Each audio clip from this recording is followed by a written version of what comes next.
पंचो आज हमारे बीच में है डॉक्टर सुशांत श्रीवास्तव भैया।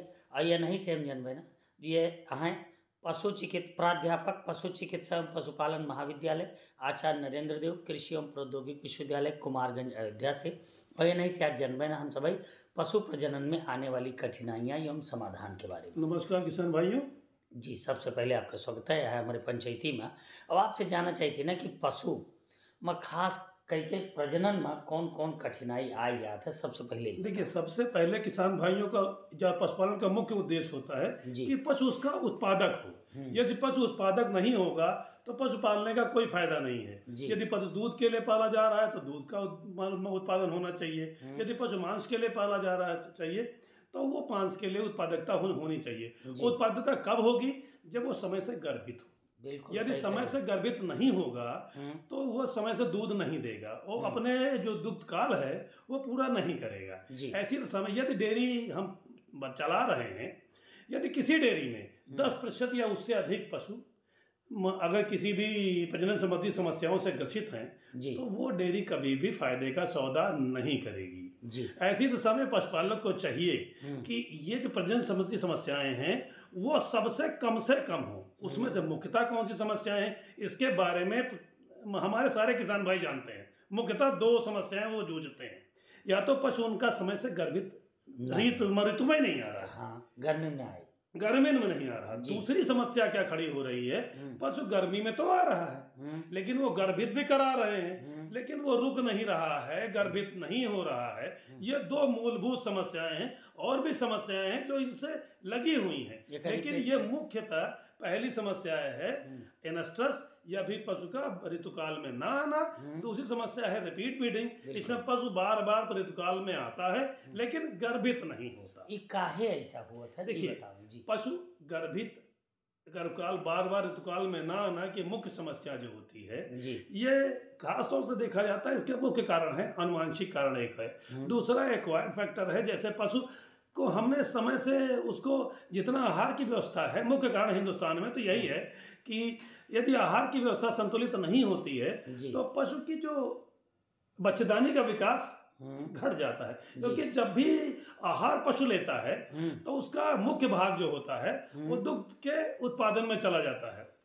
दूसरा बचा जो भाग होता है पशु अपने जीवन के रक्षण के लिए ले लेता है। जो उससे बचता है तो वो पशु प्रजनन के लिए उपयोग करता है। अगर आहार व्यवस्था में कोई भी कमी होती है तो सबसे पहले जो प्रभावित क्षेत्र है वो पशु प्रजनन ही होता है। तो इसके क्या होता है, उसकी ओवरी का विकास रुक जाता है, उसकी बच्चेदानी का विकास रुक जाता है। यह पशु हीट में तो आता है, ऋतुकाल में तो आता है लेकिन वो लक्षण दिखाई नहीं पड़ते। तो किसान भाई हमारे जान ही नहीं पाते कि पशु ऋतुकाल में आ रहा है कि नहीं आ रहा है। यानी खान पान पर यानी विशेष ध्यान 70% जो जानवर गर्भी में ना आने का मुख्य कारण है उसका 70% कारण है पशु का संतुलित आहार ना प्रदान करना। अच्छा, यह दूसरा सबसे बड़ा कारण है पशु की ऋतुकाल के बारे में किसान भाइयों को जानकारी न होना और समय से पशु को न देखना। प्रायः यदि हम सुबह या फिर शाम को पशु को देखने एक बार जाएं तो हमें लगभग अपने पशु को हम 80% तक हम पकड़ लेते हैं कि ये पशु ऋतुकाल में है कि नहीं। यदि हम 10 बजे दिन में या 12 बजे दोपहर में देखने जाते हैं पशु ऋतुकाल में है नहीं तो ये जान नहीं पाएंगे। तो उसमें तो समझिए 50% आपको धोखा होने ही वाला है। जो ना आपका आमदनी होगा नुकसान, वो नुकसान में ये तो हो गया कि समय से गर्मी में आवा। अच्छा, गर्मी में आवा रिपीट ब्रीडिंग जो ना बताइए दूसरी बात ये क्या कारण है? देखिए, रिपीट ब्रीडिंग के कई कारण हैं जी, जैसे इसमें 2 कारण हैं जी। एक तो पशुजनित जो हमारा मादा पशु है उसमें कोई कमी हो, और दूसरा है मैन मेड मतलब हमारी जो प्रबंधन क्षमता है उसमें कोई कमी रह जाए। अब देखिए क्या कारण है, ये तो बहुत मुख्य कारण है। पहले हम पशुजनित पे जाते हैं। पशु में कोई आनुवंशिक रोग हो, पशु में हार्मोन की कमी हो, पशु में यदि खान पान की व्यवस्था असंतुलित हो, आगे जैसा हमने पहले बताया था यहाँ पे भी उसका असर आता है। यदि बहुत से सूक्ष्म तत्व हैं, खनिज लवण हैं, यदि उनकी संतुलित मात्रा नहीं दी जाएगी तो उसकी जो बच्चा है वो कम उम्र में मर जाता है, 7 दिन 8 दिन 9 दिन में 10 दिन में मर जाता है, और पशु अपने ऋतुकाल में पुनः अपने समय से आता रहता है। इसको अर्ली एम्ब्रियोनिक मॉर्टेलिटी बोलते हैं। ऐसी समस्या में ये जान ही नहीं पाता है कि बच्चा तो बना, गर्भित पे हुआ, बच्चा बना भी, लेकिन 16 दिन से पहले वो मर गया, तो पशु अपना समय से गर्भित हो जाए। तीसरी चौथी सबसे बड़ी समस्या है संक्रमण हो जाना बच्चेदानी का। यदि हम कृत्रिम गर्भाधान करते हैं और यदि संक्रमित कोई भी पदार्थ अंदर डाल देते हैं, साफ तरीके से नहीं करते हैं, या फिर पशु प्रायः देखा गया है किसान भाई क्या करते हैं, नैसर्गिक गर्भाधान कराते हैं, साँड से गर्भित करा देते हैं। यदि साँड में विषाणु जनित, जीवाणु जनित या एक प्रोटोजोआ होता है ट्राइकोमोनियासिस, और जैसे जीवाणु हैं हमारे 3 तरह के जीवाणु मुख्यतः होते हैं जी। आपका ब्रुसेलोसिस हो गया, वेब्रियोसिस हो गया, और आपका ये खास तौर से बहुत ज़्यादा नुकसान पहुंचाते हैं जी। टीबी का बैक्टीरिया हो गया, जॉनीज का बैक्टीरिया हो गया, ये आपका जो जीवाणु है, ये चारों बीमारी है, ये बच्चा गर्भित नहीं करने से रोकती हैं। अच्छा। 2 विषाणु जनित बीमारियां होती हैं, IBR, और दूसरा अब खुरपका मुंहपका से सभी किसान भाई परिचित हैं। ये जो है पशु ऋतुकाल में आने के बावजूद भी पशु गर्भित नहीं होता है, ये उनका मुख्य कारण न होने का ये है। दूसरे ये तो हो गए पशु के कारण हो गया जी। सबसे बड़ा कारण है जो हम नहीं जान पाते, जो हमारे कारण होता है, पशुपालक के कारण होता है, यदि ऋतुकाल को समय समय पर नहीं पहचान पाया। बिल्कुल, पहले तो देखते रहे चौकारी। हाँ, दूसरा क्या है कि हमें मालूम है कि पशु सुबह ऋतुकाल में आया है तो उसको 10 से 12 घंटे में गर्भित करा लेना है जी। हमारे जो पशुपालक भाई हैं वो क्या करते हैं, चलो कोई बात नहीं, कल सुबह करा लें, गर्म तो रहबे करेगी, ऐसा सोचना नहीं है। यदि वो लेट में कराएंगे, देरी से कराएंगे गर्भित, तो क्या होगा, जो अंडा समय से बना है वो तब तक उसकी देर हो जाएगा।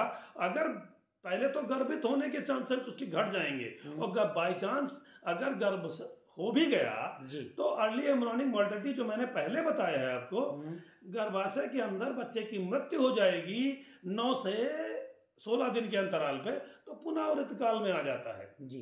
दूसरा क्या है, हम कहे ठीक है जानवर गर्भित ऋतुकाल में आ गया सुबह सुबह, आपने देख लिया सुबह 5 बजे, और 8 बजे हम पहुंच गए अस्पताल पर, और हमने 8-9 बजे कृत्रिम गर्भाधान करा दिया या साँड से गर्भित करा दिया, तो क्या हुआ, हमने बहुत जल्दी AI करा दी जी।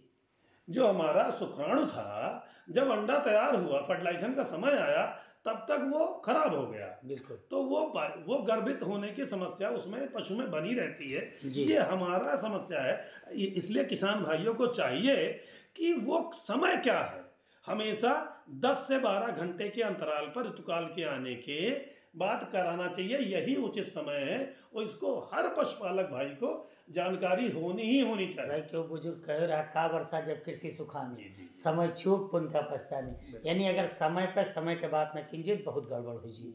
ये लिए ये तो बात होगी अपने सभी के कि समस्या आवत है, लेकिन कबो कबो देखी थी जन्मजात या आनुवंशिक पाँचपन, यह कोनो कारण जी बहुत बड़ा समस्या है, लेकिन ये 5 से 10% तक ही होता है। अपने हिंदुस्तान में जो है खास तौर से गौवंश और महिष है, ये 5% में ही समस्या आती है। उसमें क्या है, जैसे ओवरी बनी ही नहीं, या ओवरी बनी तो बढ़ी नहीं, छोटी हो गई जी, या फिर बहुत बड़ी ओवरी हो गई, ये तो ओवरी की समस्या हो गई 3 तरह की। फिर आप आओ यूट्रस होता है जिसको बच्चेदानी बोलते हैं, बच्चेदानी में एक ही बच्चेदानी विकास हो गया, ये बच्चेदानी के अंदर ग्लैंड्स होती हैं, उनका विकास नहीं हो गया, अंदर एक झिल्ली होती है एंडोमेट्रियम, उसका विकास नहीं हो गया, सर्विक्स आपकी बहुत यूनिकॉर्निस है, डबल सर्विक्स है, तो AI नहीं हो पा रही, बहुत मोटी हो गई है, बहुत सी, या फिर एक बीमारी होती है व्हाइट हिपर डिजीज। अच्छा, इसमें भी पशु बांझपन का शिकार हो जाता है, या फ्री मार्टिंग सोचते होंगे, जैसे नर, जैसे एक साथ में 2 बच्चे पैदा हुए, तो एक नर है वो एक मादा पशु पैदा हुआ, तो उसमें जो मादा होती है वो खास तौर से उसमें समस्या फ्री मार्टिन की रहती है, तो ये आनुवांशिक समस्याएं हैं। अच्छा, ये पता कैसे लग जी, कब पता लगा? इसके लिए तो पुरानी जानवर की इतिहास जानने की आवश्यकता है, डॉक्टर के पास जाने की आवश्यकता है। अच्छा, बिना इसके किसान भाई स्वयं नहीं जान पाएंगे कि ये केस फ्री मार्टिन का है या इसमें बांझपन की समस्या है, ओवरी का विकास नहीं हुआ है, या ओवरी बहुत ज़्यादा विकसित हो, बहुत बड़ी हो गई है, या फिर बच्चेदानी का विकास नहीं हुआ है, सर्विक्स डबल है, सर्विस है ही नहीं है, या सर्विक्स बहुत मोटी है, हो चुकी है। ये सब जो आनुवांशिक समस्याएं हैं, इनका जानकारी किसी योग्य डॉक्टर से जब तक आप दिखाएंगे नहीं, जब तक वो जांच नहीं करेगा, तब तक आप जान नहीं। यानी अपने ना जाने का है कि इसके लिए आपको योग्य चिकित्सक के पास, जिले के अस्पताल या आपके ब्लॉक के अस्पताल के पास जो डॉक्टर है उसी के पास जाना है और अपने पशु की एक जान ले। वैसे भी किसान भाइयों को लिए थंब रूल है, सीधा सीधा, यदि जानवर उसका ब्याह गया तो 45 दिन के बाद उसको गर्भित कराने के लिए सोचना चाहिए। 45 दिन से 60 दिन के अंदर गर्भित करा देते हैं तो सबसे उचित समय है। 85 दिन के अंदर यदि गौवंश या महिष वंश का जानवर गर्भित हो जाता है तो सबसे अधिक लाभ होने का चांस है। यदि 85 दिन के अंदर नहीं गर्भित हो रहा है तो जितने दिन उसको देर हो रही है ये उतना उसकी आर्थिक हानि है।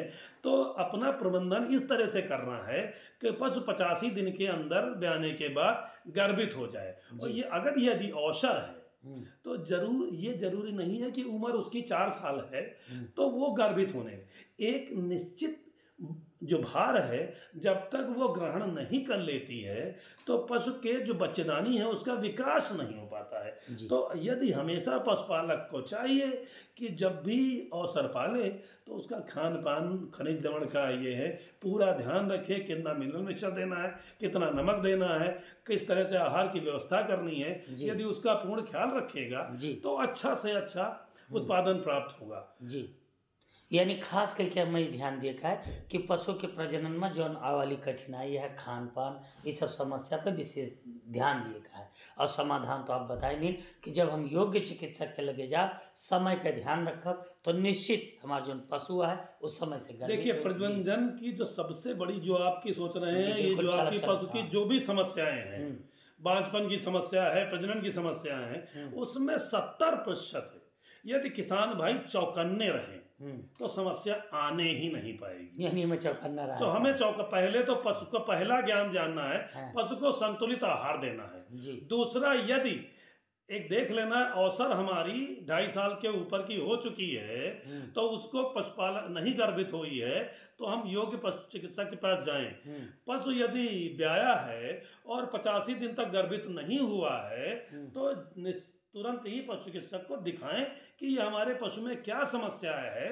और यदि पशु 3 बार हमने गर्भित कराया और नहीं रुक रहा है तो ये रिपीट ब्रीडिंग की समस्या है। इसके लिए भी योग्य पशु चिकित्सक के पास तत्काल जाना चाहिए। बिल्कुल। आप रहे डॉक्टर सुशांत श्रीवास्तव भैया, जो रहे प्राध्यापक पशु चिकित्सा एवं पशुपालन महाविद्यालय, आचार्य नरेंद्र देव, कृषि एवं प्रौद्योगिकी विश्वविद्यालय, कुमारगंज, अयोध्या से आप पशु प्रजनन में वाली कठिनाई और समाधान के बारे में इतनी बढ़िया जानकारी दी कि हमारे पंच भैया आप समय से काम करिए और सही डॉक्टर का सही उपचार से अच्छा लाभ कमाइए। आप हमारी पंचायती माई, आपका बहुत बहुत धन्यवाद।